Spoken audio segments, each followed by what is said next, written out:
So nice to see you, Ty. So nice to see you. And we're back for episode 7. Bit of a cursed episode. Cursed episode. We've had a bad start, some technical difficulties. We learned some lessons to not have our friends in here from 410 while we're shooting a podcast episode. No. But that door's locked. No one's getting in. And we also have to make an apology to the camera. We do have to make an apology. We promised you guys an episode over Thanksgiving in New York City. Didn't happen. However, what did happen during Thanksgiving, happy late Thanksgiving, by the way, is I got to meet some of his boys back home. Rode back to Cuse for the last game versus Pitt. That was a sad game. That was kind of sad. Like a wrap. Sitting in the dome season. for the last time was like... We'll be back next year, and we'll be back better than ever. Except one of the great players. Yeah, they're going to need to fill a big hole. Yeah. So. You want to get right into it? Let's get right into it. Or shall I say, I get right into it? Because Jim Harbaugh did it, and he beat Ohio State. And I've said on this podcast a couple times, I know at least, that he's going to do it sometime. You guys can crap on Jim Harbaugh all you want, but he is a great head coach. He was successful in the NFL, got to a Super Bowl. He came to Michigan. His expectations were so high, and he hasn't beat Ohio State for so long, but they were unrealistic expectations because they didn't really beat Ohio State much before he got there.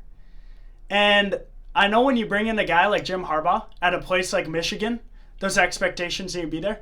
But he's number 2 in the nation. He's got, in my opinion, the best player in college football, who should go number 1. Aiden Hutchinson is an absolute animal on the field. And I'm so excited for Jim Harbaugh. Listen. I'm listening. Jim Harbaugh, happy for him. Big Brady guy. I'm a big Brady guy, so Michigan, kind of always like Michigan. But for some reason, I don't like Michigan. I don't know why, but that's besides the point. Jim Harbaugh has now 1 for 7. I know. If you worked at an ice cream shop and 6 out of the 7 scoops you scoop end up on the floor, you're doing something wrong. And as happy as I am for the man, and they got bigger games to worry about after this right now, we have to... It says a lot if me and you played a game of basketball every day and I just beat you one time and all of a sudden I was happy.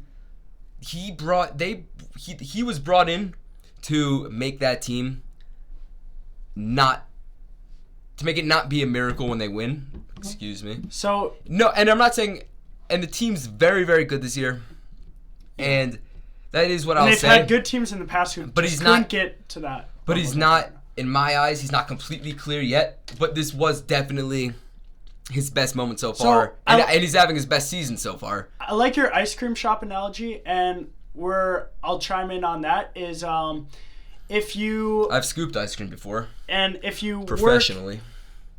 Don't talk to me about ice cream. Work at a company, you got more ice cream knowledge than me.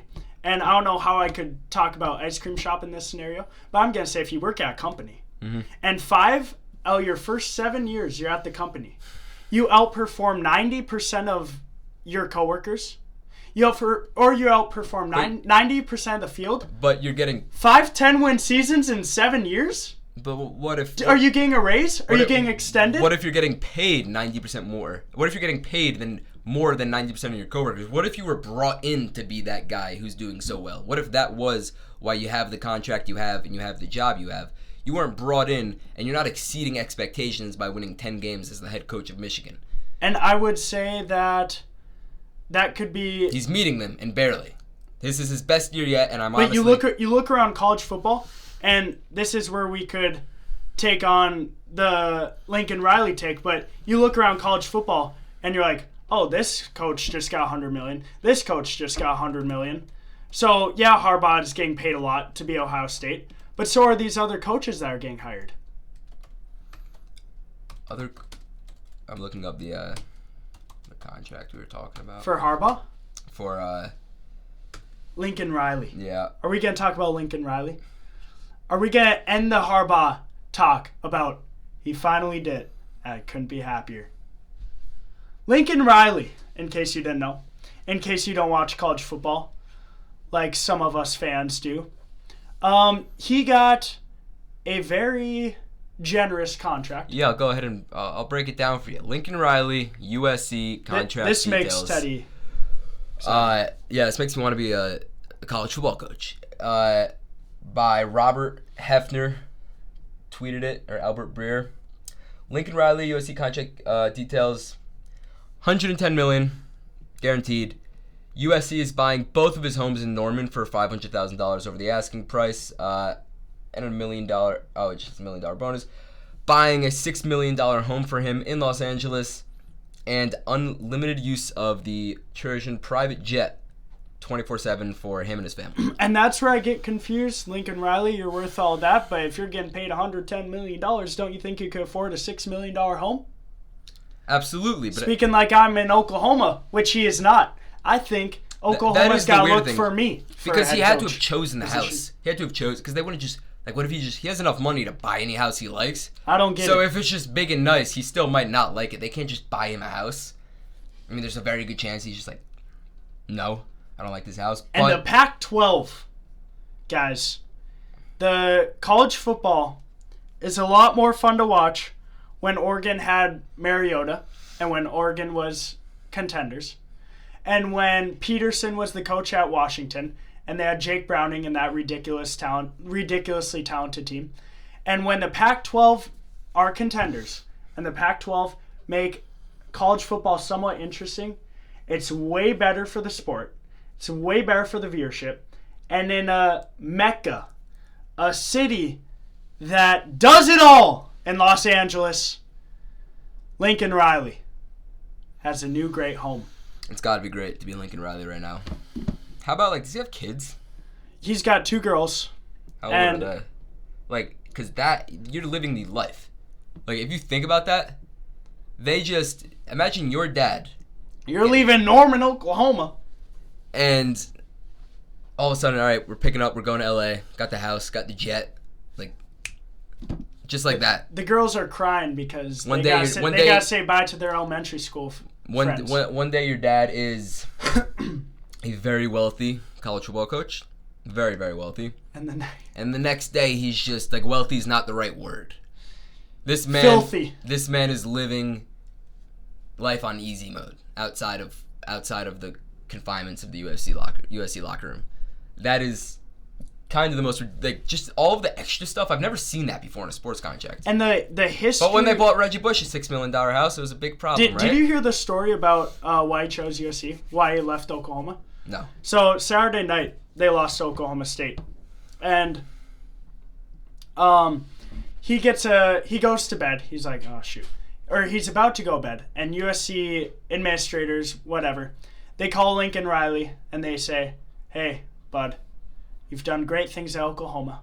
We got a lot of money to spend. We need to be relevant again because we got the Coliseum. We've got LA. And they called him. They said, you want to be a Trojan? You want to be a Trojan head coach? There now, Lincoln Riley. And he goes, let me sleep on it. Wakes up at 7 a.m. Calls them back. Is there any truth to this story? Yeah. Really? No. It's true. Real story. He went on Colin Cowherd. And he called them back the next morning. He said, hey, wife. Hey, kids. We're going to L.A. We're going to L.A. to Disney World.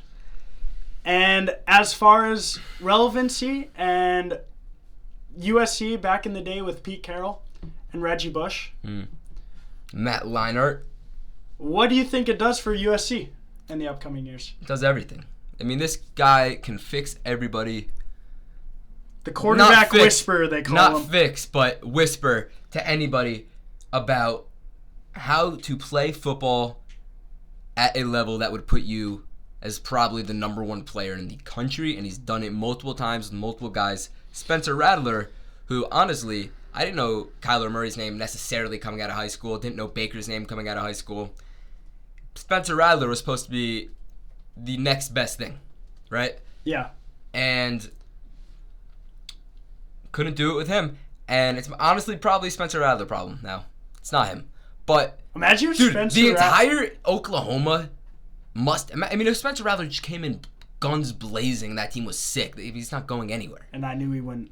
But Rattler didn't. Not a Rattler fan. Caleb Williams, however, I'm a big fan. A little bit of Notre Dame LSU. And shenanigans going on. Wait, what do you mean Notre Dame LSU? What happened there? They're playing each other?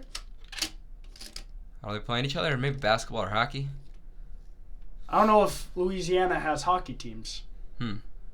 But what I did know, actually, about Notre Dame and LSU is we were shooting this podcast yesterday, and one of our friends so rootingly interrupts the podcast and says, "Brian Kelly to LSU."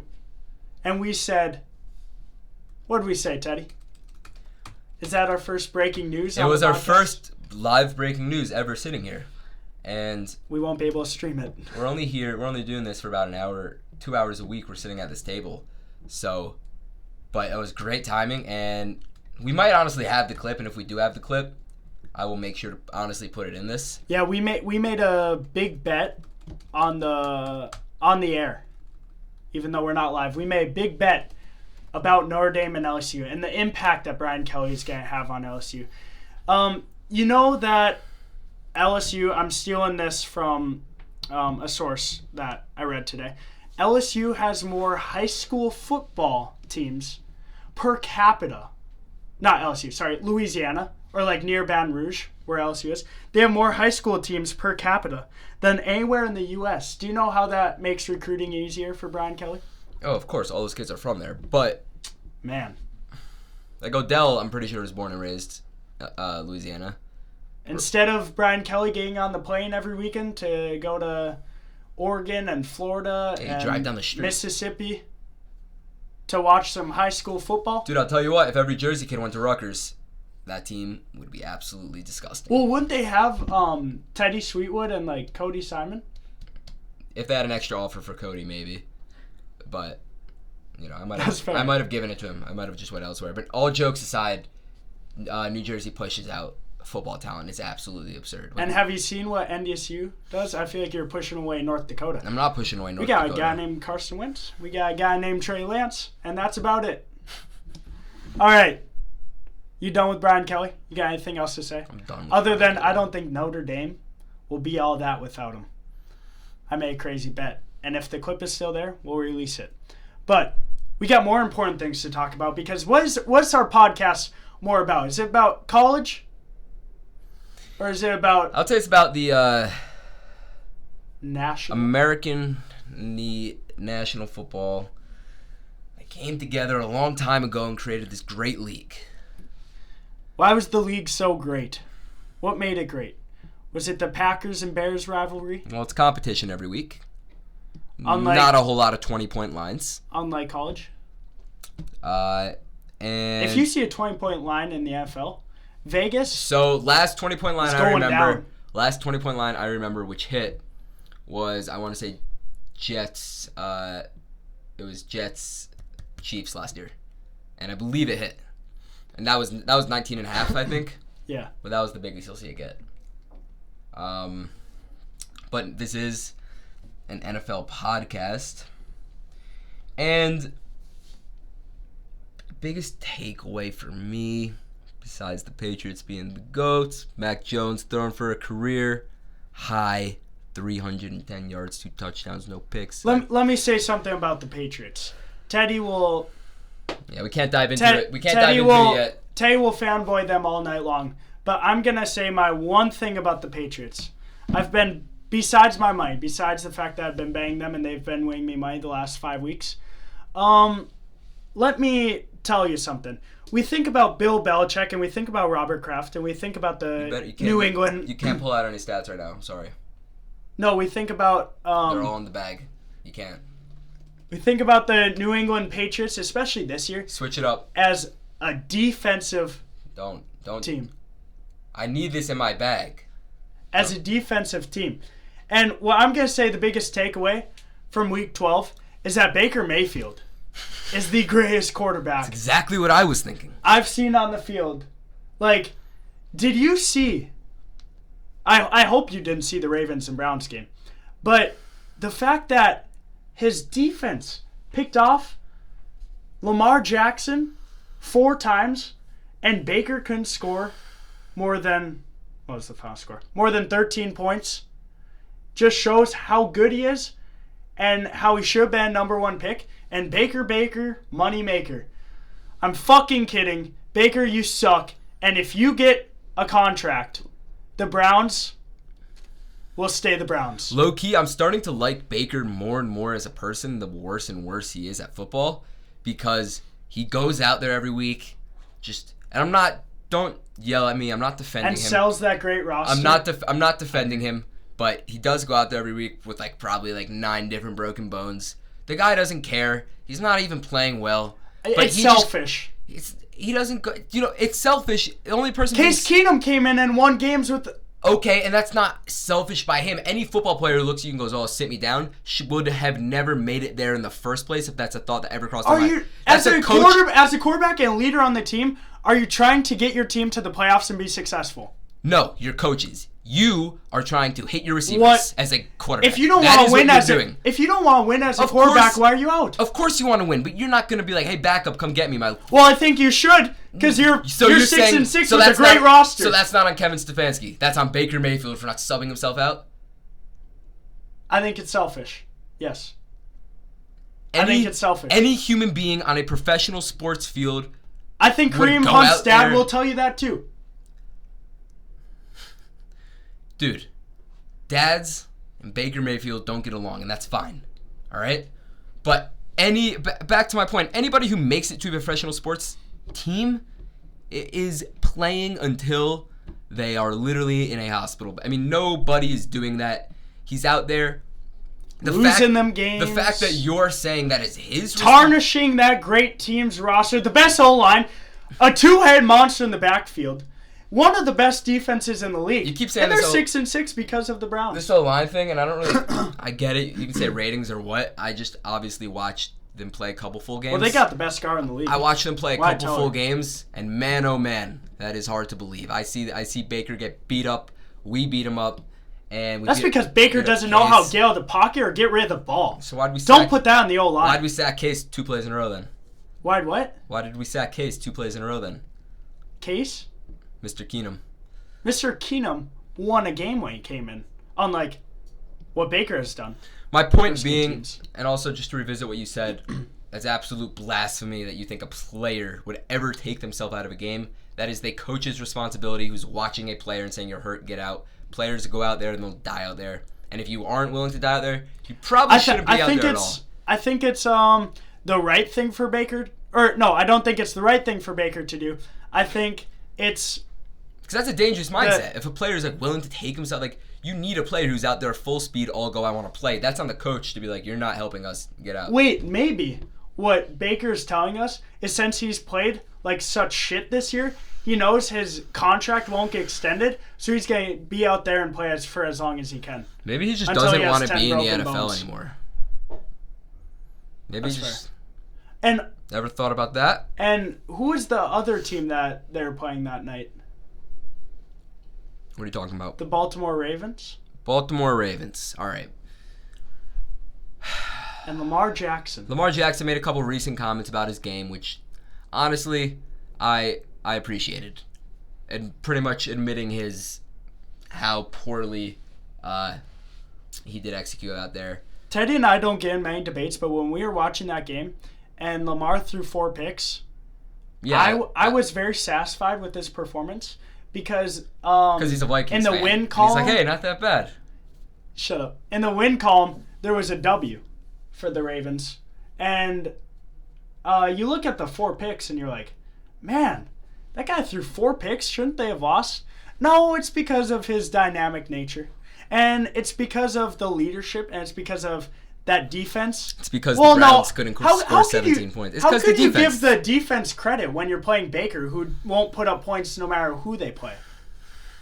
The Lions, they put up 13 points. Is that defense good? Either way, Browns score 17 points, and they win the football game. It's not a whole lot. In the NFL, scoring points is very, very hard. I thought it was encouraging to But- see to see Lamar struggle like that and still get the win. That team needs to look inward to see what they're doing on offense, how they even let the Baker and Odell relationship get so strained. Like, who's in there? Who is Kevin? Maybe Kevin Stefanski might not even be the guy. You don't know, right? Speaking of Kevin Stefanski, I really want him back on the Vikings. Our offensive play calling.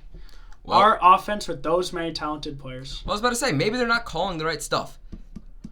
You know what Kirk Cousins did, though? Which was actually so I don't know if you guys watched this game, but there was a crucial moment in the game where it was 4th and goal, and the Vikings had a chance to tie it up going to OT.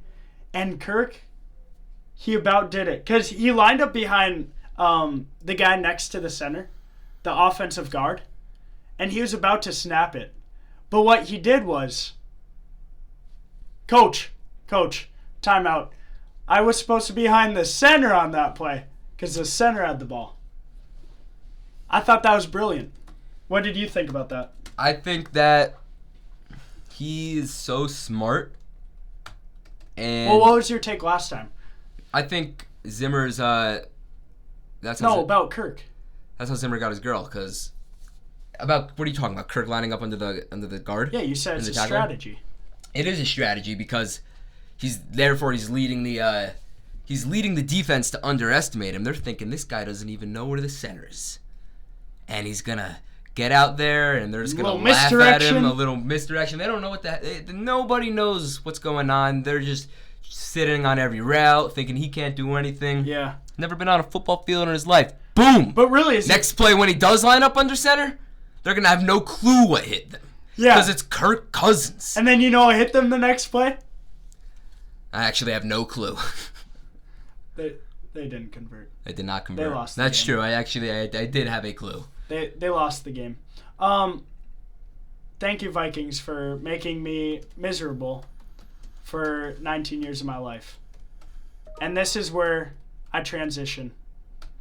And I give my Week 13 picks. Are you ready? I don't know if Tay's ready. Tay's looking at I'm ready. You got anything else to say about Week 12? Nope. I guess, Oh! Actually, no. I do have one more thing.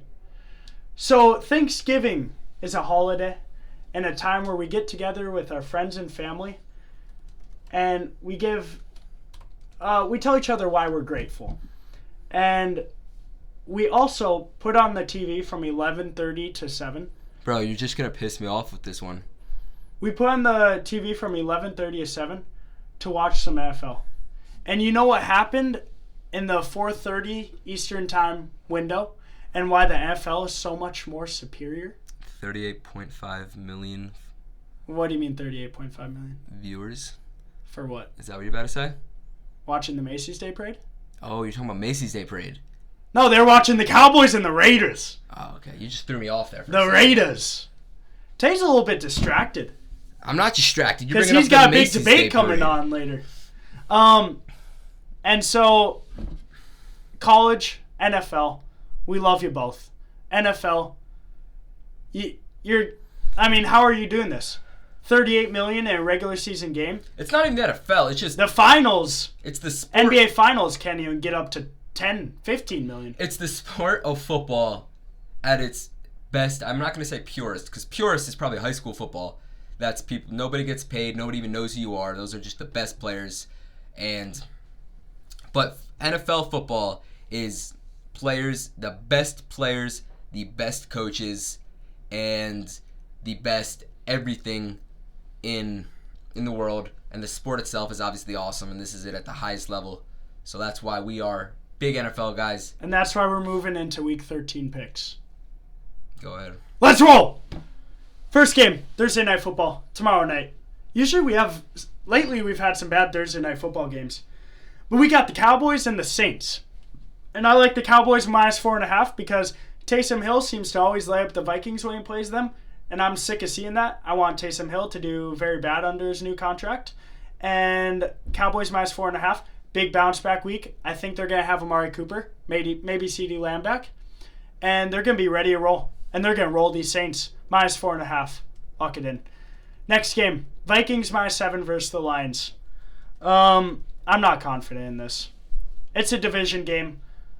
Lions are very, very, very, very, very close to pulling one off, and if they're going to do it, it's going to be versus the Vikings. But Vikings -7.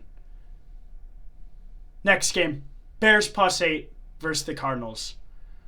I don't like this.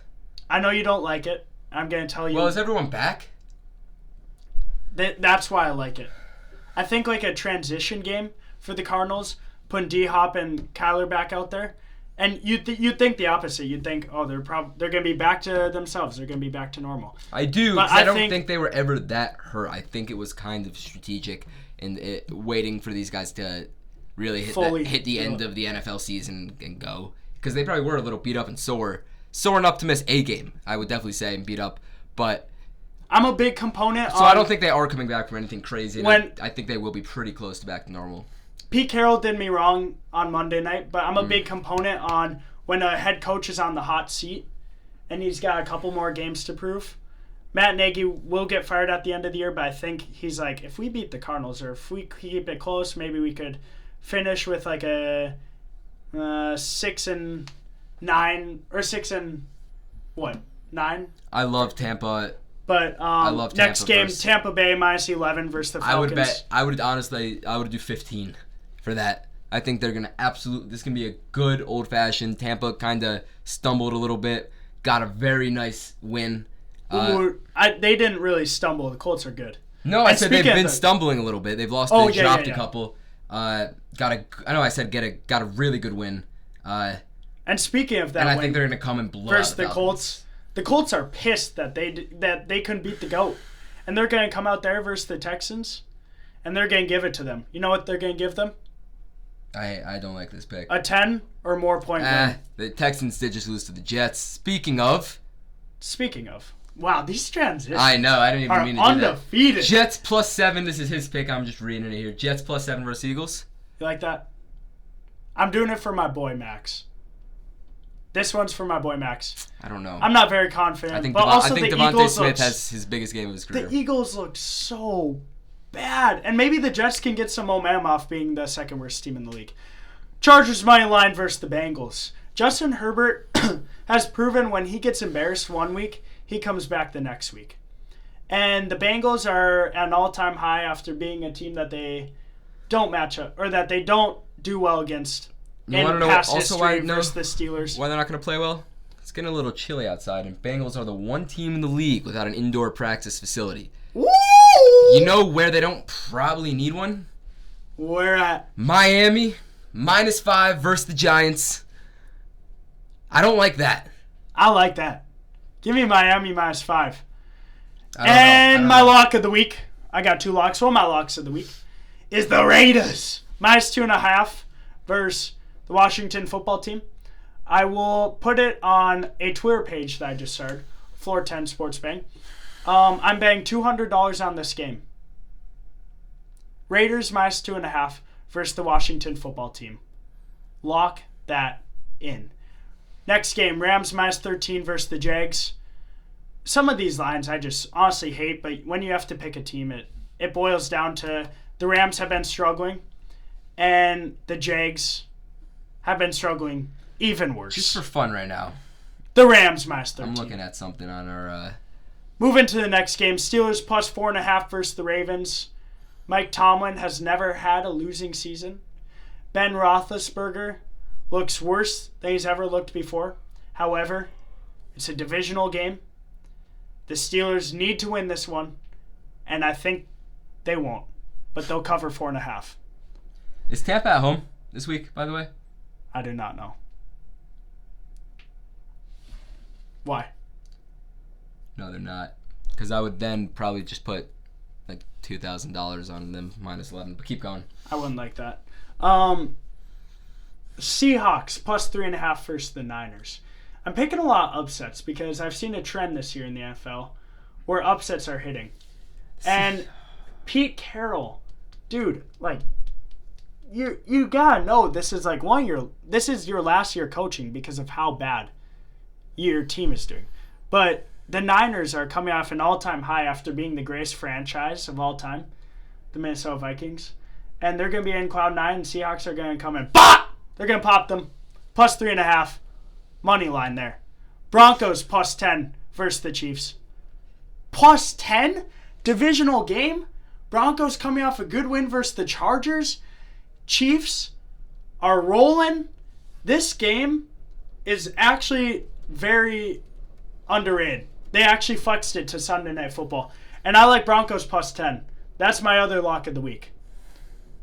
Bills and Patriots. I will not say. College championship week. No, give us your pick. No, college championship week. Why?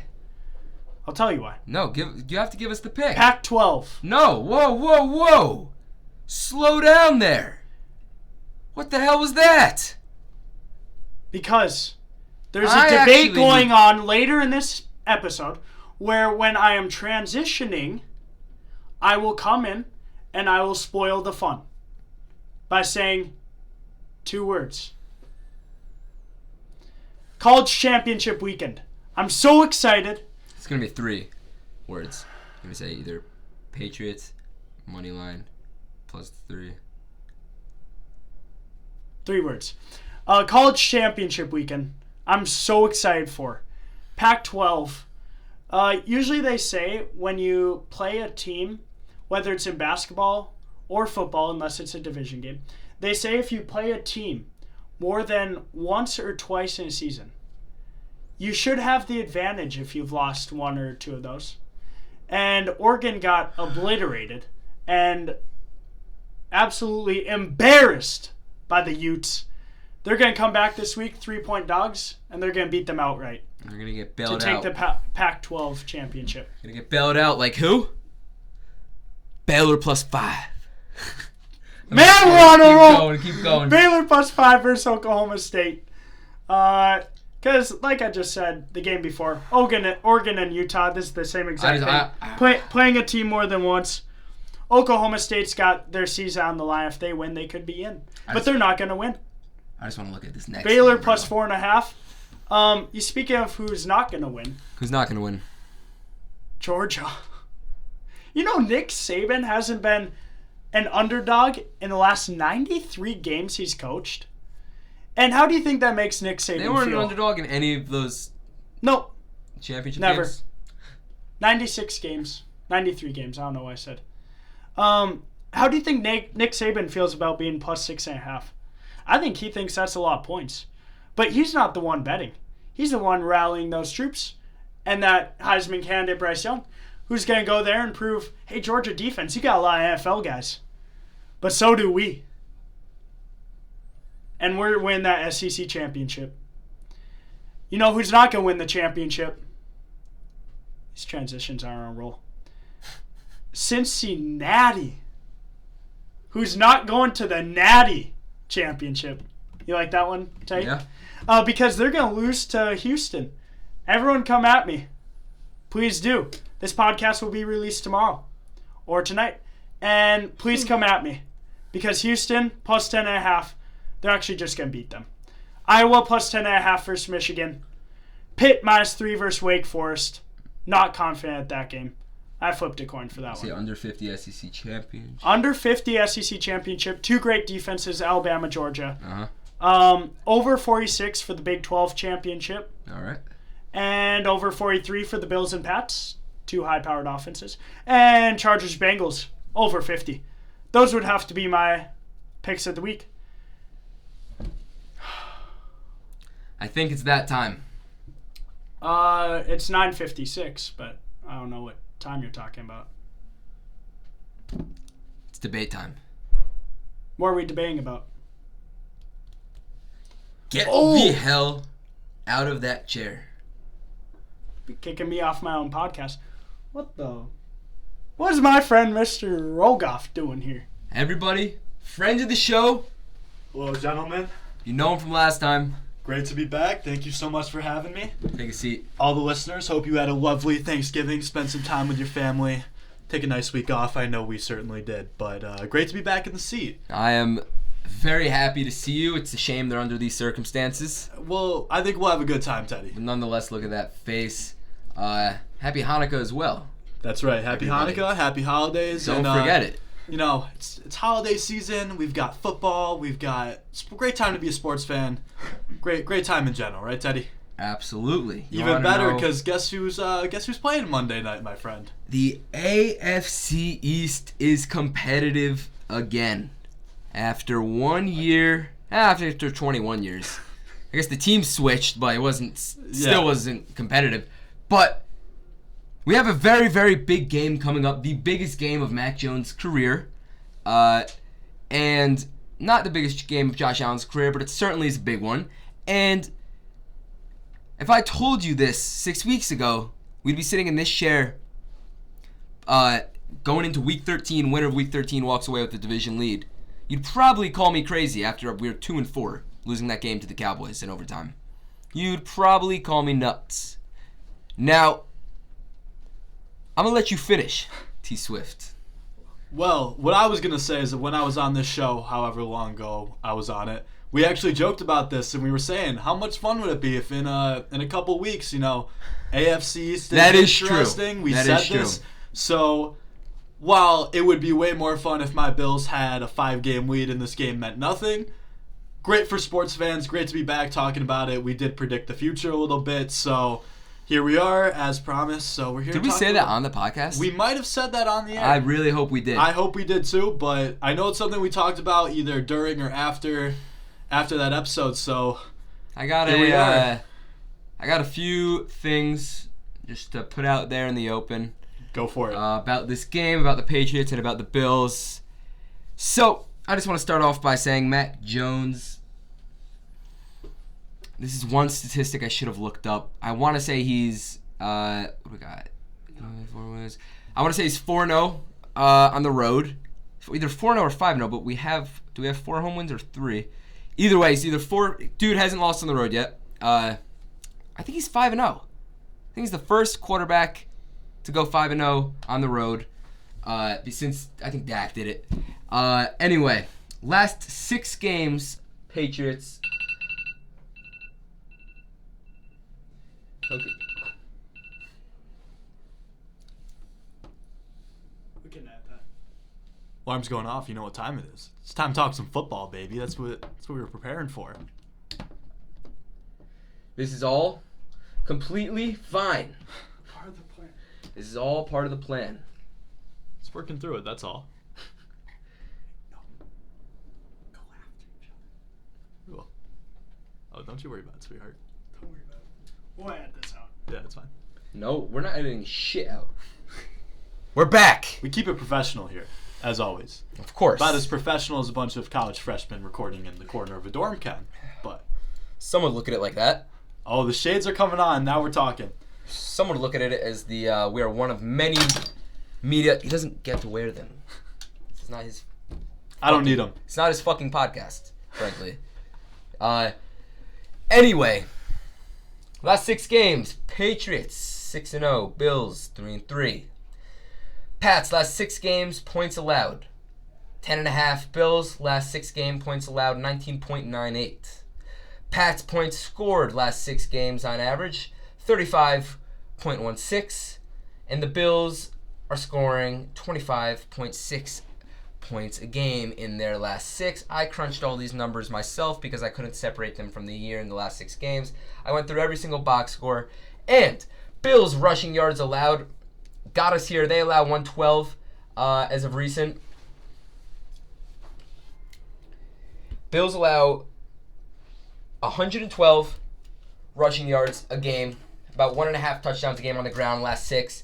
Patriots allow 118 on the ground, so they got us there. We allow half a touchdown. That stat is kind of convoluted because you don't really know why, play calling, stuff like that.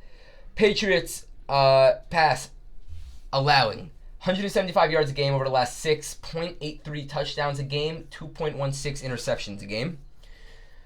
And the Bills are allowing 189 yards a game, half a touchdown, and 1.16 interceptions a game. Now, one thing that we do note is the New England Patriots are, averaging 10 more points per game than the Buffalo Bills. and we are letting up 10 less points per game than the Bills. And you know what? You know what we don't have, okay? We don't have Stephon Diggs. We don't have Josh Allen.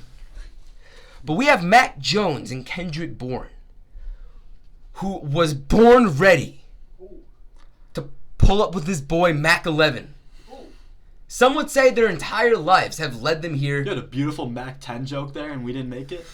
To pull up in Buffalo together in front of the faithful, Bills Mafia, and send everybody home sad. Love the introduction, my friend. To put that in simpler terms, these are two great teams. No doubt about it. Very good teams.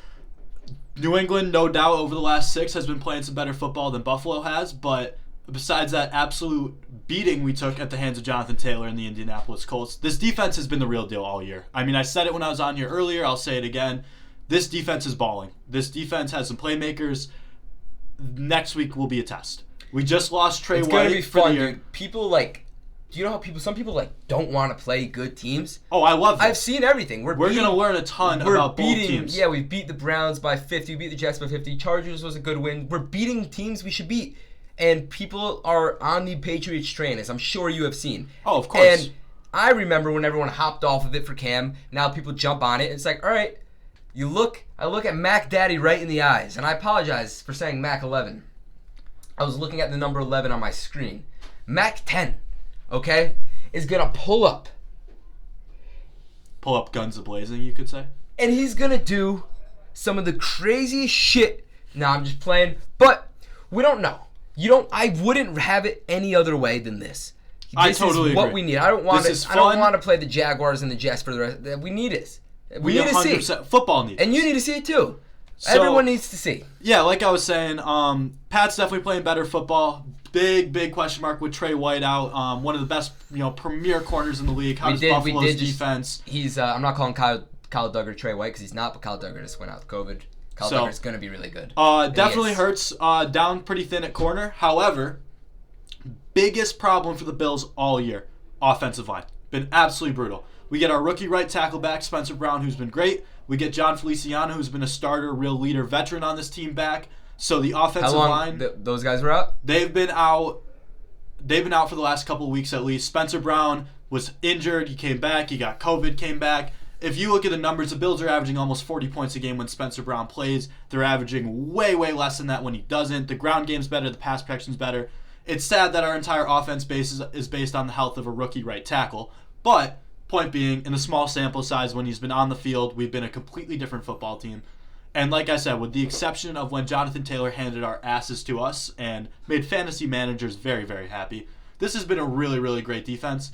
I'm very excited to see the battle at the skill positions. I would have loved to see it more if Trey White was there. Yeah. But guys like Kendrick Bourne, Nelson Aguilar, they have very talented at tight end with Jonnu Smith, Hunter Henry. How do they match up against this very terrific Bills secondary? Jets. Can the pass rush get there?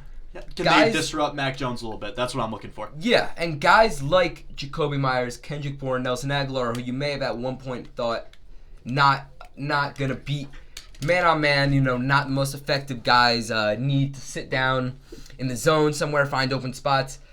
These guys are all playing, pretty much all three of them right now are playing the best football of their career. Oh, no doubt about it. And at the end of the day, these guys are NFL wide receivers who, with Mac Jones, when Ramondre Stevenson or Damian Harris hits you for 11 yards off the gut and you get hit with the play action, these guys are too good to... All of a sudden, I actually really like the Patriots receiving core. And I know how crazy it sounds, but I like these dudes right now. And they're balling. Kendrick Bourne is balling. Jacoby Myers, 5 catches, 98 yards last game. Nelson Aguilar has had a decent season. Hunter Henry, Jonnu Smith finally got involved last week. The two-headed monster that we got going now with Ramondre Stevenson emerging. And I can't be more excited. The Bills are going to be I don't want to say our best test. They are the best test because... They're top dog. They won the division last year. You got to beat the top dog. Absolutely. And just because we played the Bucs and we played Dallas early, but that was almost like Mac Jones' preseason. And he was still playing very, very well. Not his preseason. That was like his rookie year. And I think Bill looked at him and goes, okay, we're 2-4. I know you're rookie. There you go. You had your 6 games. Let's go. So I feel like this is our first really, since I always believed in us, but since I've believed in us to this point, I kind of have a feeling about the Patriots, which you probably feel about the Bills, where any team, any given day, obviously not every single, we're just going to smoke every team, but last year I didn't feel, if you lined us up with the Chiefs and we played them 10 times, we would have lost 10 times. Yeah, this year, and it's just not like that this year. We talked about that last time, too. I sort of feel like, and we have a shot to beat anybody, so it's just get into the tournament with the best seeding possible. I think if these teams play 10 times, it's 5-5 split. So it'll be very, very close. And I wouldn't even be offended saying, I don't want to say you guys would go 6-4 because I just want to see what happens in this game. I do too. And I a lot have of no it, idea. I make that statement before I see the game. But you guys they have the more talented roster. I think we win. Got better coaching. It's as simple as that. I think we have better coaching. You I think put your I like players in positions to win, and that's the most important thing in this I like league. our running backs better. I do too. I like your quarterback better at the moment. You never know. I do like our secondary if Kyle Duggar's there. I'm not gonna lie to you. I mean, I know Trey White might be I love J.C. Jackson, bro. He's so good, but he's the best corner playing in this game if he's healthy, no doubt about it. And we also talking about Trey White. Trey White, and we also have the best safety tandem in the league. Micah Hyde, Jordan Poyer, super under the radar guys. They're balling out.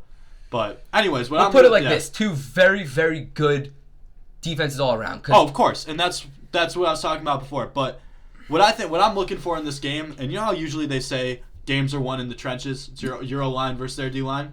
I'm gonna disagree. I'm gonna say this game is gonna be won on the perimeter. I think unless Bill Belichick decides look what Jonathan Taylor did. New England Patriots averaged the most to the Bills' rushing credit yards in the league. If you watch that Thanksgiving game, the Bills shut down. Well, not just that. The Bills like to play a nickel defense. Okay, wait, but Mark Ingram and Alvin Kamara. But that's not what I'm saying. I'm saying the Bills like to play a nickel defense, and there's pros to that, there's cons to that, and one of the cons to a nickel defense is without that extra linebacker on the field, you can get shredded on the ground game. That's what Indianapolis did to us the whole game.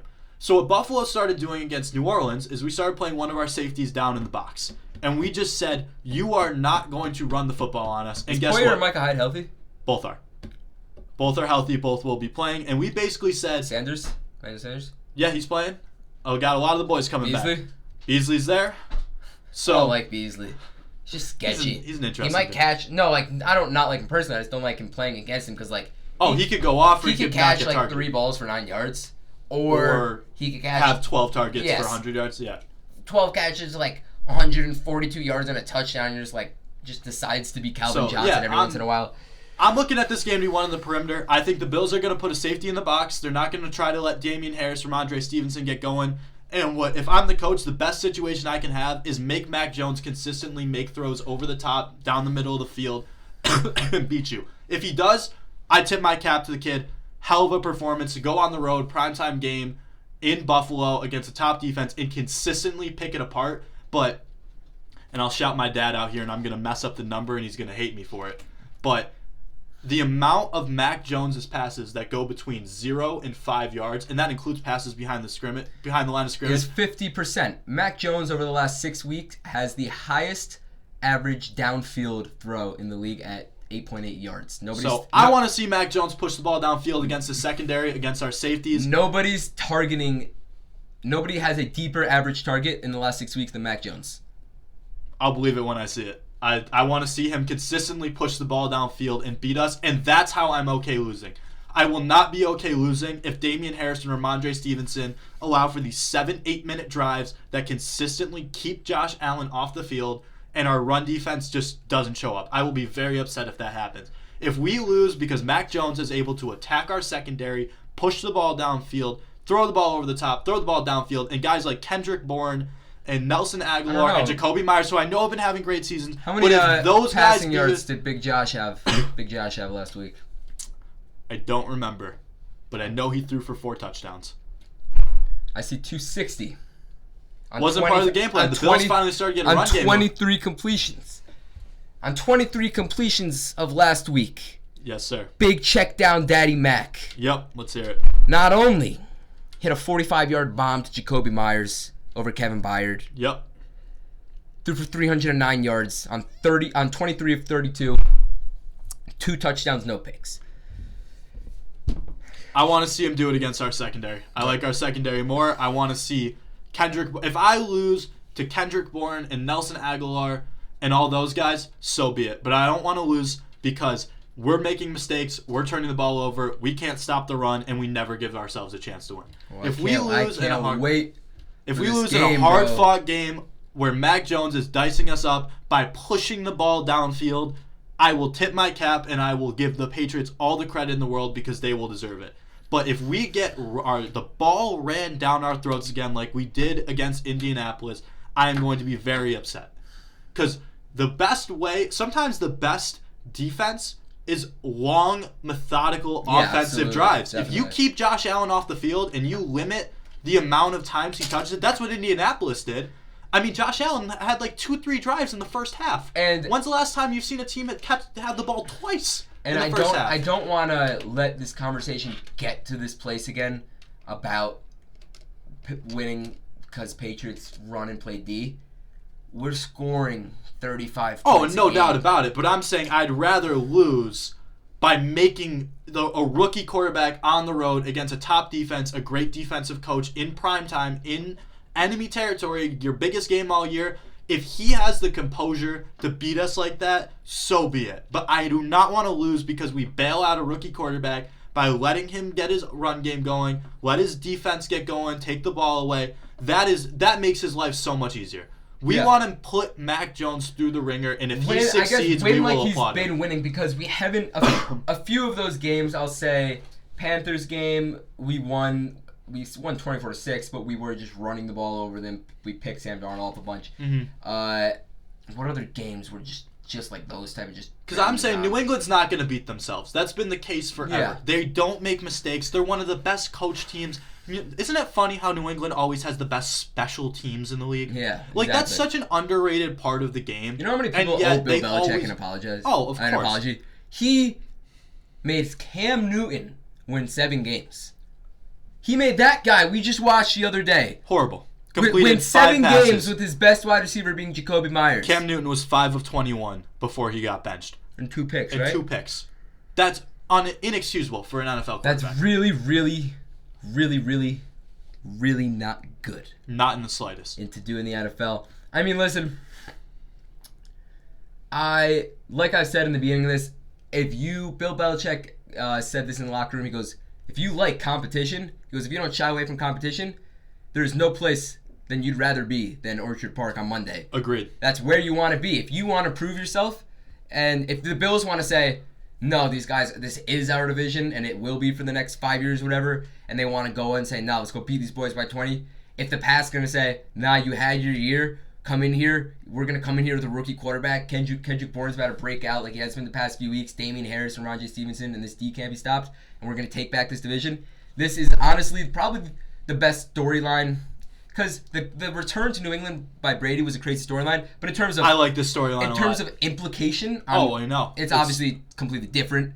So the best actual football storyline. This could be one of the best football games all year in terms of the storyline, the stakes, the 100%. Talent. And the second one, this has the potential. And the crazy thing is that 2 weeks from this game, they go right back to Foxborough. So somebody's going to get a second chance. Oh, I know. And it's going to make the second game that much more fun and exciting.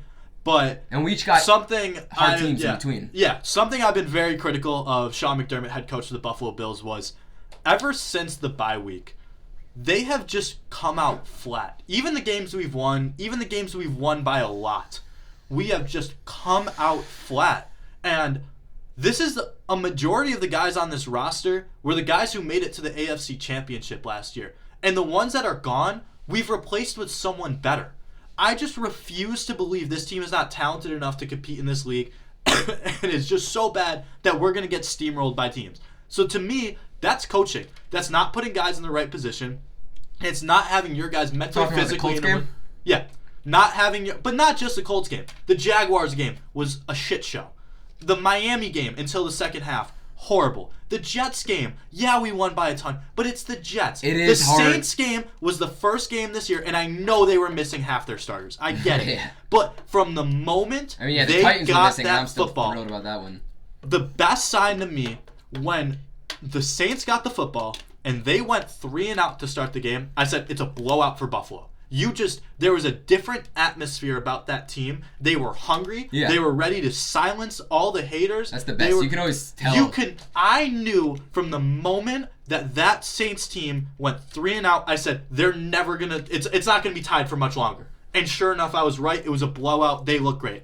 If we get that fired up, passionate, in it, mentally, physically, emotionally prepared Buffalo Bills team, that's the team we saw all of last year. This team was not flat last year. There was a high-powered offense with a situationally great defense that could take the ball away, and they didn't make mistakes, and that's why they got as far as they did. They were in it for every single game, and I have not seen that team since the last season. And the Saints game was the first game that I truly saw a team that wanted it, that was fired up and ready to rock and roll. So if that team comes out against the Patriots, I will take back all my hate about Sean McDermott. But if they come out flat, are you saying you love where the Bills are at right now? No.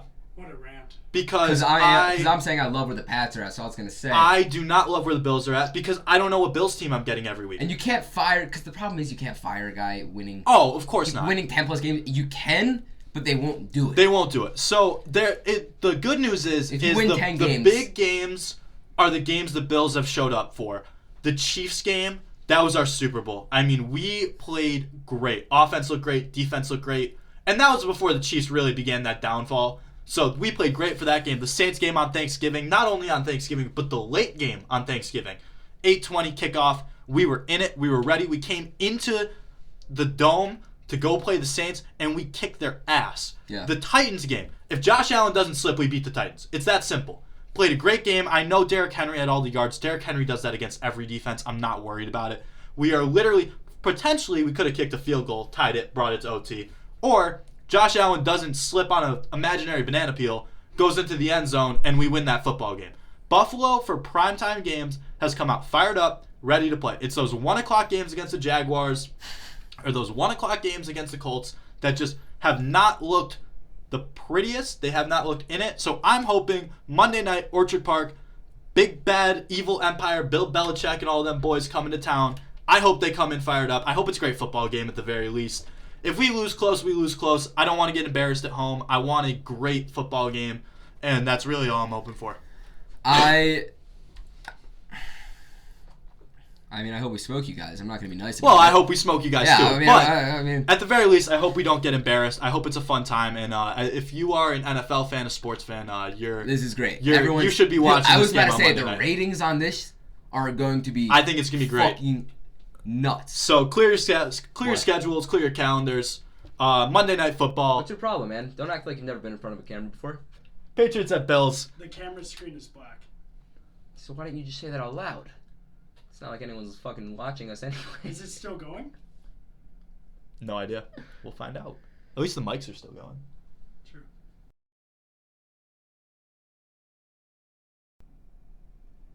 Transitioning to a sport that Teddy and I haven't covered, mainly because we've said before, it's an NFL. It's a college football podcast. However, since I have my good friend, Noah Rogoff, on to talk about some Major League Baseball. And what I kind of want to know in the YouTube comments, or the Instagram page, or the Twitter page, or the TikTok page, is do you guys want to hear some of these other sports? Do you guys like having guests on all the time? We like the feedback, Tay. Would you agree? I would agree. Now that I have your attention, I noticed that there was a couple extra tenders. I was wondering if I could maybe snag a piece of one of them. It'll cost you $5. And rip off like a small... It'll cost you to take back your Pat steak. Rip off like a small piece. Speaking of that Pat steak, so I waited to give my Bills and Pats pick because this one is very, very important. And I looked into it quite a bit. And when I see a team rolling like the Pats are, I mean, they're rolling. Mac Jones looks good. That defense looks good. Those receivers look good.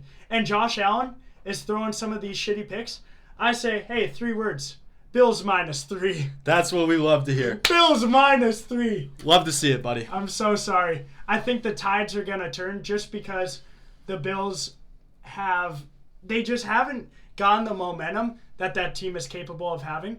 Mm-hmm. And Noah gave his thoughts. Those are my thoughts. I'm so excited. Monday night, and it's a 1.5 hour drive to Buffalo. 2 hour drive, whatever it is. I'm leaving you guys alone after this. The very last time you bet against the Patriots, who was it against and what happened? That was a long time ago. They made me a lot of money recently. We won 20. And the Bills are about to make me some money now. A couple weeks ago, you bet against us and we won 25-0. No, not 2 weeks ago. A couple weeks. Falcons, you fucking took them +7, so we won 25. All right. Anyways, Monday Night Football. Wouldn't want anything but 2 shitty Monday Night Football announcers. Can they get that thing right? ESPN Can we get John Gruden? Whoa. No, we cannot get John Gruden back on, but we need some new announcers. ESPN has never been able to figure that broadcast out. No. Never been able to. But anyways, I first off wanted to say how nice it is to finally sit next to you in the chair, buddy. I know I missed you the first episode, but lovely to share the mic with you. I said this after my last episode when I was in the ER, and Noah, thankfully, couldn't have asked for a better replacement. His intelligence that he comes in with. He's a multi-sport, not athlete. He's a multi-sport knowledgeable man, and what he's very knowledgeable about is the MLB. Let's get started. Yeah, so let's kick it off. The World Series wasn't too long ago. You know, Astros Braves. Braves took it home for the city of Atlanta. Very fun series. Very interesting how the Braves managed to assemble that roster. You have one of the top players in the league, in Ronald Acuna Jr. tears his ACL, and everyone's thinking, well, that's it. They were bad before that. Yep. And then you have Mike Soroka, one of the top pitchers for the Braves, tears his Achilles, and I'm thinking, that's it. They're done. They just forget it. They just don't have the firepower to compete. And hey, what about that other really good player, Marcell Ozuna? Gone. What happened to him? He had some off the field issues. Off the field issues? He's gone. So boom. All of a sudden, two of your top hitters. You're done. Gone. So you know what happens. Oh, I don't know. Austin Riley has an MVP campaign. All their infielders hit 30 bombs. Or 20 bombs, 20 or 30. What? I forget the statistic, but forgive me for forgetting the manager's name of the Braves. I believe it's Snitker. Yeah, Snitker. What did he say at All-Star break that absolutely lit a fire under Dansby Swanson, under Austin Riley, under Max Fried, under Charlie Morton, under Eddie Rosario, that just got them going? I don't know. And I'm forgetting other players. What about Ozzie Albies? That infield was the best infield in baseball. Freddie Freeman, Ozzie Albies, Dansby Swanson, Austin Riley. It was the best infield in baseball last year. They all were just flat out ridiculous. My biggest thing that they did, which was really cool, for any fans of the movie Moneyball, great movie. If you're a baseball fan and you haven't watched it, what are you doing? They basically moneyballed it. Even if you're not a baseball fan. Yeah, just great movie, great performances. Really, really recommend. So they moneyballed it at the end. They brought a guy to look at these analytics. Basically, what they did is they knew they could not replace Marcell Ozuna and Ronald Acuna with one guy for each of them. Okay. So they said, you know what? Let's bring in 5 and see what happens. So you bring in a little test run. Yeah, now you got Adam Duvall, you got Jorge Soler, you got Jock Peterson, you got. And hey, did I even mention any 3 of those guys when I was talking about who lit a fire under their ass? No. You got Eddie Rosario. Oh, and meanwhile, Eddie Rosario, no big deal, a little under the radar, trade deadline acquisition. Yeah. He won NLCS MVP. Yeah. Oh, Jorge Soler, under the radar, kind of bench bat, maybe sort of trade deadline acquisition. Do you know what he did? What did he do? He won the World Series MVP. So, brilliant job by their general manager to replace all that power, production, and talent. And the more interesting part is, all those guys are free agents now. Yeah. Adam Duvall, Jock Peterson, Eddie Rosario, Jorge Soler, all free agents. So, big question, what do the Braves do? I'm a personal fan of, they don't re-sign any of them. Hear me out. They are going to command a lot of money above their market value. You're going to want to sign the NLCS. You're going to want to sign the World Series MVP. I'm sorry, Jock Peterson. What you did with the Cubs and what you came in and did with the Braves is awesome. Please, Lord, do you want to win another championship, or are you going to ask for a ridiculous amount of money that you're not worth? So I hope if they re-sign one of them, I hope they sign Soler or Peterson, especially with the universal DH set to come into place. Those guys are not great defenders, but they can hit the crap out of a baseball. But hopefully you get Ronald Acuna back. You're supposed to have 2 of your top prospects, Christian Pache, Drew Waters, supposed to play the outfield. Let one of them DH. Everyone else can walk. They're going to get overpaid. I saw a video of Acuna throwing it. Or was he hitting? He was throwing. Good to see him back on a baseball field. News. When that guy's on the baseball field, he is one of the most. Yeah. Dude, it actually, it made me so happy for the Braves to win that. But for them to win without Acuna actually made me down so bad. So next year's looking good. I mean, you bring back, Fried. You hopefully have a healthy Soroka. What's happening to Morton? Is he gone? Probably. I think he's worth re-signing, though. I think he is, too. I think he's really good for the sole fact that he's an adult on a young team and a young pitching staff. But what he did, I mean, he apologized to his teammates. I think he broke his leg after taking a comebacker, finished the inning, and then got taken out the next inning and apologized to his team for coming out. And this dude's doing this at, north of 35, I think. I mean, This guy is an absolute gamer. I hope they bring him back. If they don't, some other team is going to be very, very happy with their signing. Yes. And I want to say, gosh, so much happened in 2021 MLB season and the playoffs. So the Twinkies, my Minnesota Twinkies, we decided, hey, we got a great starting pitcher. By the way, there's so many good pitchers in the league right now. Oh, my gosh. Pitchers are as nasty as they've ever been. But the Twinkies go, hey, we got Jose Barrios, who is my favorite pitcher, who's a great pitcher.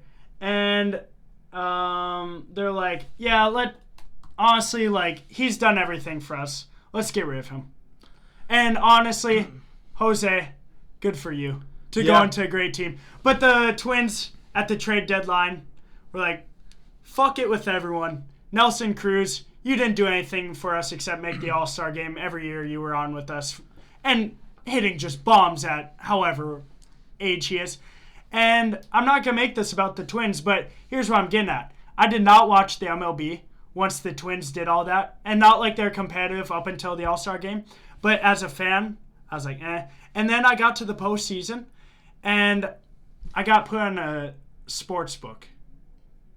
And when I got put on that sports book, I wasn't going to sit down before the NFL started and just as college football was starting and sit on my ass waiting to make some money. I was like, hey, we got a lot of playoff games. I got 2 knowledgeable friends, Nolan and Noah, who are big Red Sox fans, and they can tell me, hey, let's bet on this team, let's bet on this team. I made a lot of money in the MLB postseason, and it made me so much more interested into the league. And talking with Noah one night about, is Freddie Freeman, do you remember this? If they win the World Series, is Freddie Freeman going to be a Hall of Famer?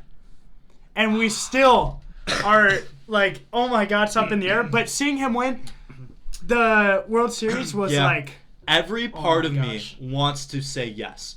And we're only having this conversation because his career is far from over. He's got a lot of productive years. Exactly. To be honest with you, the Hall of Fame voting is one of the weirdest places in the MLB because you have this mix of really old voters who only look at traditional counting stats. How many hits did you have? How many RBIs? How many home runs? Blah, blah, blah, blah, blah. And batting average. God, they love batting average. And then you have these kind of when a league is so high in strikeouts, and you're still looking at batting average. Yeah. And now you have all these new sabermetric nerds who say, no, we need to look at WAR and we need to look at defensive runs saved and UZR and blah, blah, blah, blah, blah. There's a million ways to evaluate a baseball player, and it's kind of held in the mind of the voter. Do you prioritize a guy who had a really long career? Because baseball is one of those sports where you can play forever. I mean, guys play into their 40s. It's unheard of in any other sport unless your name's Tom Brady. Yeah. And so do you measure a guy's career by, how long did you play? What kind of stats did you rack up? Do you judge it by their 7-year peak? How good were you at your height? And then do you go, how do you base it off of championships? When baseball is such a hard sport to win a championship in because there's so many moving pieces. You could be look at Mike Trout. I mean, when's the last time the Angels have made the playoffs? And he could be the best baseball player we've ever seen. So, Hall of Fame voting is a very, very tough subject. I would love to see Freddie Freeman get in. He's one of my favorite players as a first baseman. I loved Freddie Freeman. So I really hope so. Glad he got the ring before he retires. Maybe he'll get another one. We don't know. And no one knows this, almost like anyone else. I'm sad to say it. Sports betting is dangerous in a lot of places. He hasn't had much success. A few more places dangerous than baseball. But what I'm going to say about sports betting is I wouldn't sit down and watch the playoffs as much as I did if I didn't. And it sounds kind of wrong. Like, as a sports fan, it sounds wrong for me to say, I'm going to sit down and watch this game because I think the Red Sox are going to beat the Yankees. And so, like, that's where I'm like, But then at the same time, I'm like, now I'm a way bigger fan. And I'm way more into, what do I see here? Some big free agent signings. Yes, we do. Fun times happening. So I've kind of broken this up into two segments. I've got the big names, and then I've got the sneaky signings. And then there's some guys that have got signed that I'm not going to bring up because I don't think they'll have a significant enough impact. But let's start off. The Mets are making moves. Oh, boy, are they making moves. Ownership said we're going to be aggressive. Aggressive is one word to use, but for making Max Scherzer the highest paid player in the history of the MLB. Is that surprising, saying we got guys signing $300, $400, $200, $100 million 10-year contracts? So the funny thing with Scherzer is it's the highest contract ever in terms of average annual value. Scherzer's set to make $130 million over the next 3 years. It's $43.3 million. That is the highest average annual contract in MLB history. Now, Max, in case you were wondering, how old is Max Scherzer? How old's Max Scherzer? Take a wild stab. Should we ask Siri? Let's ask Siri. How old is Max Scherzer? Max Scherzer is 37 years old. 37. The highest paid player in 3 years will be a 40-year-old pitcher. Now, what I find funny, Max Scherzer has been pitching for longer. Sounds like Tom Brady to me. He's been pitching for longer than I've been alive. Now, I was a baseball player for about 12 years or so. Hey, I was also I didn't know when to bring that in, but I was going to say, he's talking about WAR. He's talking about ERA. He's talking about WHIP. He's talking about all this shit. And if you're not an MLB fan, you're like, whatever. I'm going to listen because two geniuses are talking about a sport. But Noah, back in his heyday last year, was a great MLB player, was a great baseball player. And this is why we go to him for the MLB news. And what else did they do besides adding, I don't know, another Cy Young to his career? And, he didn't win it this year. And, I don't know. We got a guy named Jacob DeGrom. How's that for a 1-2 punch? Now, the joke I was going to make about Scherzer is, so he's been throwing baseballs for longer than I've been alive. Yeah. And my shoulder is still messed up from my years of playing baseball. How this dude's right arm is still attached to his body is mind-boggling to me. Because I'm an 18-year-old. He throws heat. I'm 18 years old, and I have, long-lasting chronic shoulder pain. And this dude's kicking it at 37. I mean, credit Max Scherzer. And so he joins none other than Jacob DeGrom, who could be the most talented pitcher of the last 10, 15 years. Yeah, I think that's a hell of a 1-2 punch. His ERA has never gone over 2. Yeah, he is just, when healthy, he is just a flat-out, absolute stud. So they'll join Taijuan Walker, Carlos Carrasco. They'll round out a fifth starter somewhere in there. But, Mets rotation looking really good. That bullpen got guys like Edwin Diaz, Trevor May, Seth Lugo. Hopefully they can actually shut the door for once. But, the Mets weren't done yet. I'm sorry. They just brought in Starling Marte, who, I don't know, was top 2 or 3 in steals, had a .313 batting average, played great center field defenses. The reason the Oakland A's were even relevant at the end of last year. But wait, there's more. They signed Mark Canha from the Oakland A's. Big power, big on-base guy. Hey, Oakland, we're in New York City. You guys are in north of Los Angeles. Would you be able to send 2 of your guys? Not send, because it's not the trade deadline. But we saw you had 2 couple studs. We're going to take them from you. Yeah, so they scoop him up. Canna, big on base guy, plays first base, all three outfield positions. And I gotta say this name once you're done talking about Kana. Yeah, all you.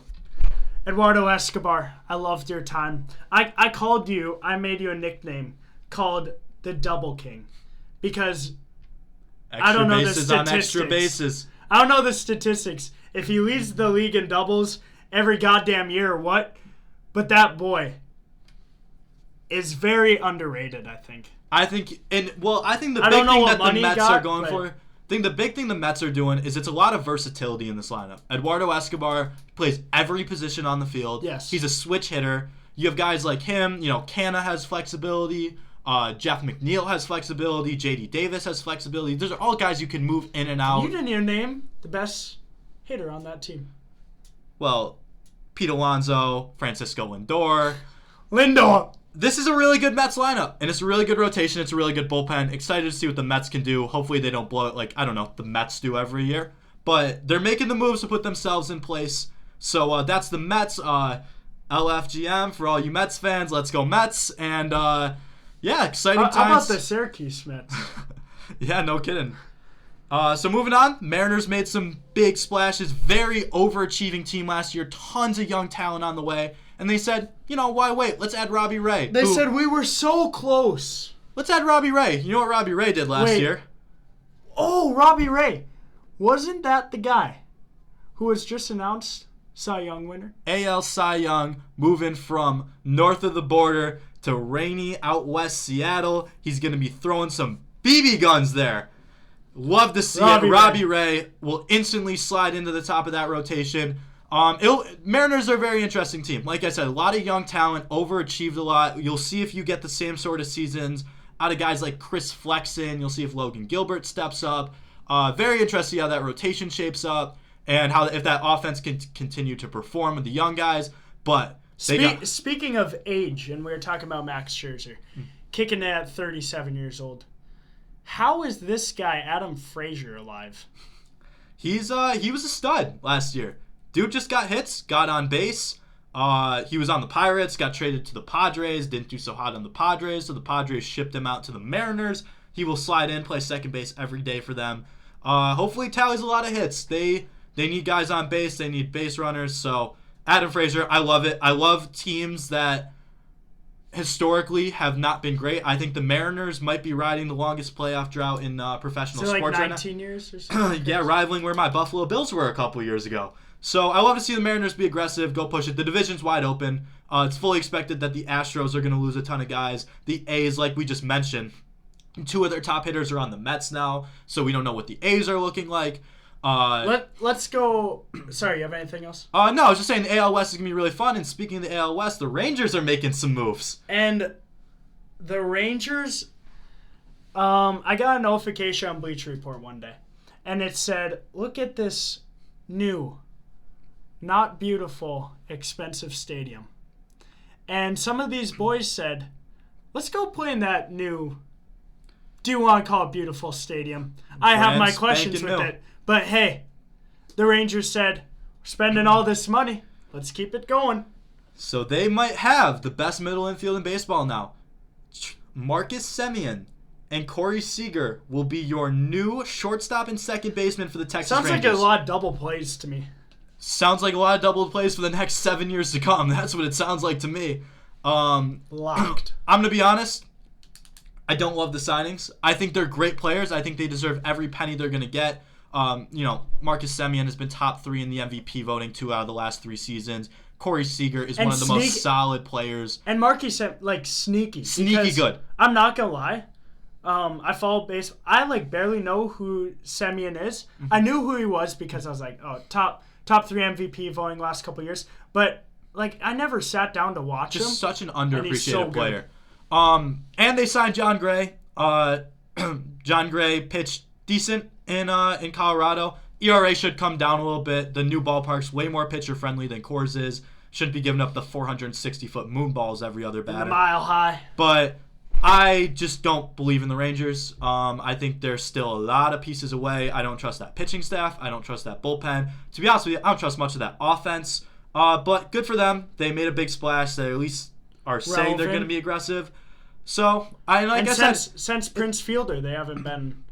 Since Adrian Beltre and Prince Yeah. Fielder have been gone, really have not been relevant. So, good for them. Love to see them bring in some big names. Hopefully sell some tickets to fill out that stadium. The Rangers logo is blue. There's a team, actually, that's called the Blue Jays. And my friend Noah has the hottest take I've heard from my friend Noah in a long time. Yeah, so, we recapped, some of the players that just got signed. We said Robbie Ray went to the Mariners. He pitched for the Blue Jays. And we said, Marcus Semien, top 3 in MVP voting this year, second baseman for the Blue Jays. He went to the Rangers. Those are some 2 tough losses. So, what did the Blue Jays do to cope? Oh, I don't know. They just re-signed Jose Barrios and then signed the best pitcher from the best team in baseball last year, Kevin Gausman. So, yes, they didn't find a bat to replace Semien, but I think Gausman's about as well as you can fill in for Robbie Ray. And they still got that one guy named Vladimir Guerrero, don't they? Yeah, I just feel like the Blue Jays were one of those teams where if they had 2 more weeks in the season, they would have made a really, really good run at it. They were rolling at They were rolling. They just kind of ran out of time. It took a while for them to click, but this team shouldn't miss a beat next year. This AL East. Yeah. Red Sox, Rays, division. Yankees, Blue Jays, Orioles. You could buy popcorn and watch from the sidelines, but 4 teams that legitimately could make the playoffs. My bold prediction, Blue Jays will represent the American League in the World Series this coming season. I love their offense. I love their rotation. You have Kevin Gausman, Jose Barrios, Alek Manoah. I mean, just guys that can shove the baseball. Good back end of the bullpen. Great offense. Really, really like it. And it hurts me to say this as a Red Sox fan. I think the Blue Jays will be representing the American League. There were a couple, $200, $300 million contracts. These contracts in the MLB, I guess, like I said, I became more of a fan this year to the MLB, but they just blow my mind how they'll be like, hey, Tatis, you want to live in San Diego for 13 years? And they'll give hey, it to Machado, you want to live in San Diego for however many years for this much money? Trout got it. Mookie got the extension. Juan Soto got the extension. I mean, guys are just going to get paid. That's just the nature of the sport. And these guys that are sneakily, is that a word? Sneakily. We're going to roll with it. I think sneakily is now a word. Got signed. Yeah, so these are some of those names that either are big names or maybe were big names a couple years ago that I really, really like these signings, but they're not going to get the attention of the names we just mentioned. So how about them Detroit Tigers? Excuse me, I'm sorry. At the end of last season, actually won a lot of baseball games. This was a team no one really was expecting to do well. They have a lot of young pieces on the way, but they were putting together some pretty good games, winning some games at the end of last year. And what do they do to add to the young talent of top prospect Casey Mize? They have the number 1 prospect in baseball, Spencer Torkelson, supposed to come up this year. A lot of really, really good, solid young pitchers. I guess young that's what position happens players. when you're that bad for so long. That definitely happens. But they signed Javi Baez, who's Javi Baez? The man they call El Mago. Now, I don't speak Spanish, but I'm pretty sure that means the magician. I think Richie's got something to say about Javi Baez. Because Richie don't watch much baseball, but Richie... Let's go! Tell the people what you mean, Richie. You got to speak right here. 98-91 for Syracuse women's basketball. Against Ohio State. We got some breaking Ohio news State at 10:50 beat p.m. Duke yesterday. Ohio State, that team, upset of the year, bro. Shout out women's hoops. We're going. Hoops. I'm not allowed to say this. Hey, we were just... Great win. Great upset. I didn't expect that out of you, but we were just talking about Javi Baez.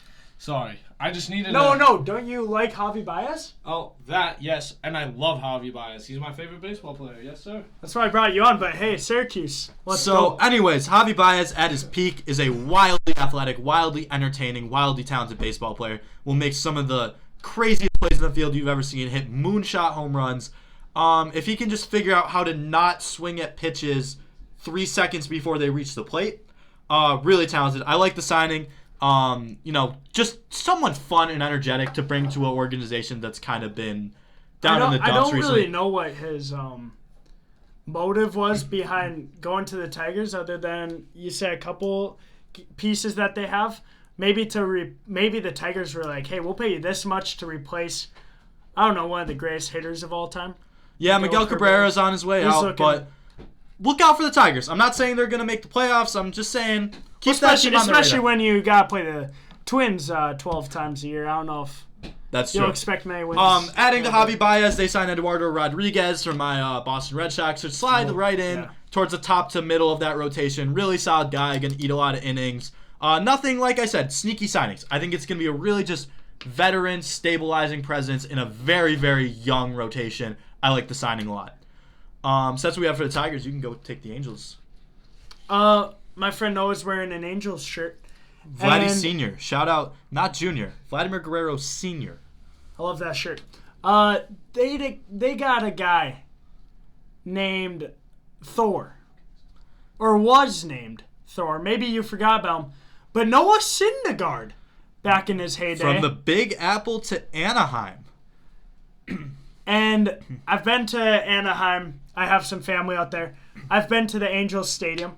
Beautiful stadium. And I'm like, gosh, Shohei Ohtani, Mike Trout, and a couple other guys where you're like, hey, I really, as a baseball fan, Mike Trout, could you please go to the playoffs? Well, no, you can't unless you get somewhat of a good pitcher. And Noah Syndergaard, if that boy can stay healthy, maybe he can lead you up to those playoff hopes that you've been looking for. The big question is if he stays healthy. But Angels should be fun. Noah Syndergaard, Shohei Ohtani, Mike Trout, Anthony Rendon, Jared Walsh, David Fletcher. Ton of guys who can make an impact. Yes. Love the signing. I'm going to speed run the next couple of these if that's all right. Yeah. Rays signed Corey Kluber. Whoa, what? Corey Kluber at 35. Actually, I did not. Yeah, signed Corey Kluber, 35 years old. Kind of a weird season last year. Threw a no-hitter for the Yankees and then never really heard from him again. Wait, he was hurt, wasn't he? He was hurt for a lot of the year. Yeah. But he did throw a no-hitter. The Rays are the prime example of taking washed-up pitchers and making them really, really good. So, with the great young, Randy Rosarina. They just locked up Wander Franco, so they signed Corey Kluber. Hopefully they'll give him a boost. They signed Brooks Raley from the Astros. Not a necessarily household name, but if there's anyone who can get the most out of a pitcher, it's the Tampa Bay Rays. Good signing on both ends. White Sox signed Kendall Graveman. He was a reliever for the Mariners, got traded to the Astros. So now they really have a solid 1-2-3 punch. Kendall Graveman in the 7th, Craig Kimbrell in the 8th, Liam Hendricks knocking games down. Really, really solid signing. The Braves signed Kirby Yates. If that name sounds familiar, 2 years ago he was the best closer in baseball. He had some injuries, haven't heard from him since. Be interesting to see if he comes back. I think it was like a 2-year, $8 million contract. Super, super inexpensive to get a guy with that much talent. Great signing by the Braves. And what were the Twins up to, my friend? The Twins didn't do jack shit until they were like, hey, we got the fastest guy in the league. Hey, we got a great athletic center fielder who can hit a single and make it into a double, or a double and can make it into a triple, or a triple and who can make it to an inside the park home run. Speed kills. But they also said, hey, when was the last time you were on the field for more than 10 games in a row? So we're not going to give you the house. I think it's a great deal. But we're going to give you some money to stay with us for the next 7 years. And this is the only hope for the Twins. And Byron Buxton, I love you. I really hope this money gets you better bones in your body so you aren't as flimsy. But I like it. I love it. Of all those guys. I think when healthy, he's a top 5, top 10 player in baseball. Wow. True 5-tool player. I mean, glove, arm, speed, power, contact. He does it all. And they lock him up for the foreseeable future while not committing too much money. I really like the signing. And now something more important to talk about. Right now it's 10:56 p.m. And in an hour and 3 minutes and 34 seconds, there will be some big news if something doesn't go down. And my friend who knows more about baseball than me can explain that to you. Yeah, so basically the collective bargaining agreement between the MLBPA and the MLB is set to expire at midnight tonight. And basically that governs the whole relationship between the players in the league. So, you know, all that money you like making and contracts and trades and everything that basically governs the league is set to expire. And until there is a new CBA, baseball might be on a lockout. What does that lockdown? We hear about government lockdown, shutdown, whatever's. We hear about school lockdowns. What does a MLB CBA lockdown mean? So like I said, until they can come up with a new collective bargaining agreement, the league is basically just going to say, all right, MLB's not operating right now, which means those free agent signings we were going crazy over, can't happen. The trades we were talking about, can't happen. The more important things, communication has to stop. So if you can't communicate with your team, and these are all potentials, these aren't guarantees, but this is what a traditional lockdown could look like. These are some of the implications that it could have. I don't know if it'll go this far because, like I said, we haven't hit this deadline yet. These are all potentials, but things that are typical of a lockdown, and in this scenario is there's no communications between players and teams, so can't have your manager over for lunch, can't invite your general manager over for whatever, can't have him over for the wedding, can't invite him to the wedding. But more importantly, if you are rehabbing, you potentially couldn't use the facilities, you couldn't have access to your trainers. If you see if you're a foreigner? Foreigner is some of these Latin-born players could potentially lose their visa because they're in the United States to work for an MLB team. And if the MLB is on lockout, that could have implications. And now, like I said, I don't know if this will happen. Time will tell. And if it does happen, we don't know how long, but hopefully a couple days. Yeah, hopefully this is something they can iron out. But Monday, the talks lasted all of half an hour. The players are very upset. They want better pay. They think the owners basically have too much power in Major League Baseball. They want to have more freedom to, move teams and less power in the owners' hands. And a big issue is this whole arbitration and service time issue. So what a lot of owners will do with talented young players, it happened with Vladimir Guerrero, who should have won MVP. I won't say should have won an MVP, but was very deserving of an MVP. Yes. Happened with Chris Bryant, who won Rookie of the Year and MVP with the Cubs. Basically, the owners know that these talented players are coming up. So they will purposely hold them down for the first month or so of the season past a certain deadline, then call up this young minor leaguer, and it gives them another year of club control, which means it's another year before these guys get these big contracts we were just talking about. And the players are very, very upset about this. They think it's total manipulation. It's cheating them out of millions of dollars because imagine you're a young player and, you win MVP in your third year of the league. You want to go get paid, but because they manipulated your time, you can't. And opening day next year, you tear your ACL, you're never the same player. You don't get your money. Players are not happy about this. This is something they're fighting for. Arbitration is a big thing they're fighting for. So for players who have over 3 years of service time but under 6, they're eligible for arbitration, which all that means is the players want a certain amount of money, the owners want to pay them a certain amount, and a third party decides. The third party usually rules closer to the number that the owners give. So like I said, it's just all this process of delaying how long it is before MLB players can get paid. They're really upset with that. Some good things to hopefully come out of that is... And wait, until you explained to me what the arbitration was and why the owners were getting the benefit of the doubt, I was like, how can players be complaining about getting 13 years, $400 million? And then I heard that, and I was like... Yeah, you got to get through the 6 years of club control before you can get there. This has to happen sometime, yeah. Yeah, so that's something they're fighting for. One of the things that's supposed to come out of this is the universal DH, so no more pitchers hitting. I think it's a great idea. I cannot stand that. Yeah. You're just putting them in harm's way. You got a guy on your bench who, in those NL games, could make a real impact, but instead you're like, let's have the guy who's throwing a no-hitter go and give us... It's silly. And it gives 15 more people jobs. I like the tradition of it, but I don't like it in the modern day. So that's supposed to go away. Final thing to just say what a mess the MLB is right now. There's a report that they were using 2 baseballs throughout the year. Yeah. I didn't read into it, but I saw that. Apparently the MLB was randomly switching between 2 baseballs because there was all the complaints a couple years ago that the MLB juiced the baseballs so that there'd be more home runs because home runs is entertainment and we want more people watching baseball. So then this year, I don't know if it was 2 years ago and then last year, but basically after those reports came out, MLB switched to a new baseball. Home runs went way down, so everyone knows they juiced the baseballs, even though they deny it. And now the report comes out, yeah, there were 2 baseballs we used this year. I mean, what a joke, what a mess. Rob Manfred is one of the biggest clowns. I cannot stand. Horrible commissioner. The owners have way too much power. Rob Manfred is an absolute joke to the baseball Rob community. Manfred is a guy who should be a commissioner in the league 20, 30 years ago.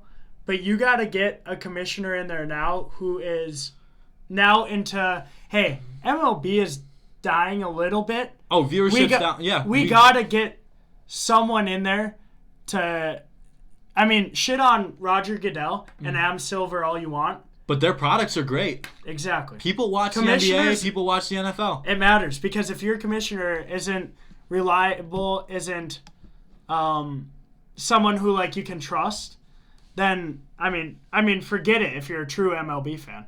What I will say is with all the chaos going on in the MLB, these free agent signings we named, and I've never seen. I mean, the salary cap is another whole nother topic. We're at 37 minutes, but a whole nother topic we could talk about for an hour because you have teams like the Yankees and Dodgers who can snatch, and we've seen them do it the past 10 years, snatch any guy by saying, you want to play in New York City? You want to be on LA? You want to play in LA? We'll give you this much money. So the salary cap I can't say, but I'm going to say the league I've never seen have more talent or crazy. Be more competitive. Like, it literally makes the Mets competitive again. Mm-hmm. We'll think the Rangers more competitive than they were. The Blue Jays, who were making a run last year, the Tigers will draw some viewers from Javi Baez. Angels will maybe get to the playoffs if Noah the Thor can stay healthy. Like, all these teams are going to be, it's just going to make it way more fun. Yeah, and what watch. I like is just running through it real quick in my head. There's no favorite in any division. I mean, you look at quick, AL East, you got the Blue Jays, you got the Rays, you got the Yankees, you got the Red Sox. AL Central is the only division I feel good about by saying the White Sox will win that division. AL West, I mean, everyone expects it to be the Astros, but the A's are good every year. The Mariners are on the rise. The Rangers are on the rise.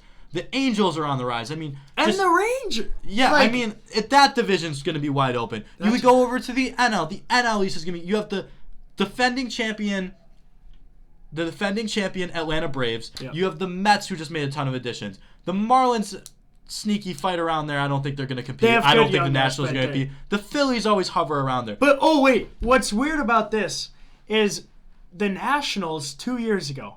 Like, this is what's crazy. Even though there's no salary cap, and we think the Dodgers and Yankees are going to be favorites every year, which they usually start out to be, and then injuries happen, and shit like this happens where the Nationals or the Braves will catch it at the right time. Yeah, and you just they'll catch run lightning in a bottle and you make a run. And the next year, the Nationals are 65 and 97. Yep, it just doesn't make sense. But real quick recap, I mean, to finish it up, NL Central, the Cardinals were great last year. The Brewers were good. The Reds were good. The Cubs and Pirates will be a disaster. That I am confident in. Yep. And the NL West, I mean, everyone thought that was the Dodgers division. Here come the Giants out of nowhere and have the most wins in franchise history. The Padres we thought were going to be great. They barely finished ahead of the Rockies in the standings. I really want... And I think the Diamondbacks are the best team ever to lose 110 games.